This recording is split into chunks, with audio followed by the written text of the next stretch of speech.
مجھے اس شخص سے سمجھ لینے دو جس کو میں نے اکیلا پیدا کیا، اور میں نے اس کو بہت سا مال دیا اور ہر وقت حاضر رہنے والے بیٹے دیے، اور اس کو ہر طرح کے سامان میں وسعت دی، پھر بھی لالچ رکھتا ہے کہ میں اسے اور زیادہ دوں۔ ایسا ہرگز نہیں ہوگا، یہ ہماری آیتوں کا بڑا مخالف رہا ہے۔ میں اسے ایک بڑی چڑھائی چڑھاؤں گا۔ اس نے غور و فکر کیا اور ایک بات ٹھہرا لی، یہ مارا جائے، اس نے کیسی تجویز کی، پھر یہ مارا جائے، اس نے یہ کیسی تجویز کی،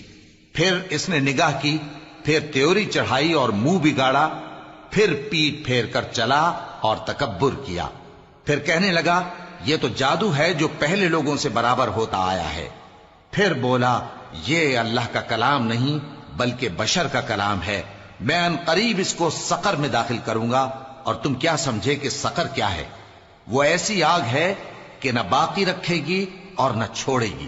اور بدن کو جھلس کر سیاہ کر دے گی، اس پر 19 داروغہ